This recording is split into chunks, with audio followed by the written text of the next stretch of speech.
Assalamualaikum warahmatullahi wabarakatuh. Perkenalkan, saya Muhammad Afif Nasrullah dari kelas S242K dengan NPM 2470112167, prodi S1 Sistem Informasi. Di sini saya akan mempresentasikan tugas data mining dengan dosen pengampu Bapak Darsin SOM MTI. Ada dua jurnal yang saya ambil.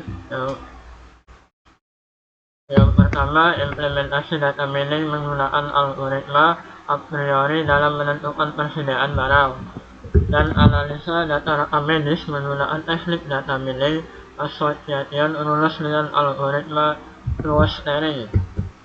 Masuk ke identitas jurnal. Untuk identitas jurnal 1 dengan judul implementasi data mining menggunakan algoritma a priori dalam menentukan persediaan barang. Penulis ada Putri Maisarah, ada Jaya Tata Hardiata, ada Hendri Kurniawan, ada M. Syafiq, ada Rizky Winajaya. Untuk jurnal yang kedua, yaitu analisa data rekam medis menggunakan teknik data mining association rules dengan algoritma clustering. Penggunaan metode Naive-Bayes dan algoritma C4.5. Penulisnya ada Muhammad Iqbal. Masuk ke latar belakang jurnal, yaitu jurnal 1 membahas UMKM seperti Toko Sinar Harapan sering mengalami masalah persediaan barang, di mana stok sering kosong karena kurangnya pengontrolan yang optimal. Hal ini menyebabkan kekecewaan pelanggan dan potensi kerugian bagi toko. Untuk jurnal yang kedua, membahas pemanfaatan data rekam medis yang besar memerlukan teknik pengolahan data yang tepat untuk menentukan pola tersembunyi yang berguna bagi dunia kesehatan, terutama dalam mendiagnosis atau memprediksi risiko penyakit pasien. Tujuan penelitian jurnal 1 bertujuan untuk menentukan pola pemeliharaan pelanggan untuk mengidentifikasi barang apa saja yang paling banyak terjual sebagai langkah antisipasi persediaan agar tidak terjadi kosongnya stok. Untuk jurnal yang kedua, yaitu menganalisis data rekam medis menggunakan teknik association rules dengan bantuan algoritma clustering untuk membantu identifikasi risiko penyakit secara otomatis.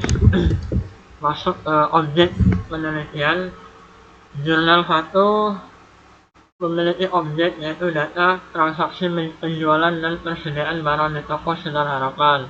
Untuk jurnal yang kedua, objeknya yaitu data rekam medis pasien meliputi diagnosis, hasil laboratorium, dan profil fisik pasien. Masuk yaitu metode data mining. Jurnal 1 menggunakan metode data transkrip penjualan persediaan barang di Toko Sinar Harapan. Untuk jurnal yang kedua, yaitu menggunakan metode data rekam medis pasien meliputi diagnosis, hasil laboratorium, dan profil fisik pasien. Hasil penelitian jurnal 1 ditemukan kombinasi barang yang sering dibeli bersama, contohnya deterjen dan pewangi. Itu hanya sebagai contoh. Untuk jurnal yang kedua, yaitu teknik yang digunakan mampu mengidentifikasi kontributor utama risiko penyakit seperti diabetes dan kardiovaskular dan mencapai tingkat akurasi serta skor prediksi yang tinggi, misalnya skor ROC sampai AUC hingga 0,91. Persamaan kedua jurnal, yaitu sama-sama menggunakan teknik data mining, bertujuan membantu pengambilan keputusan berdasarkan data. Untuk perbedaan kedua jurnal, yaitu jurnal 1 berfokus pada bidang ekonomi atau bisnis dalam kurung persediaan barang di toko. Untuk jurnal yang kedua berfokus pada bidang kesehatan, yaitu rekam medis dan diagnosis penyakit. Kesimpulannya, Untuk jurnal 1 memiliki kesimpulan implementasi algoritma a priori dalam data ini efektif untuk membantu pemilik toko dalam mengambil keputusan terkait stok barang dan strategi pemasaran agar persediaan lebih terkendali. Untuk jurnal yang kedua, menggunakan machine atau machine learning pada data rekam medis dapat memberikan mekanisme identifikasi otomatis bagi pasien beresiko yang sangat membantu dokter dalam memberikan intervensi medis yang tepat sejak dini. Untuk daftar pustaka jurnal 1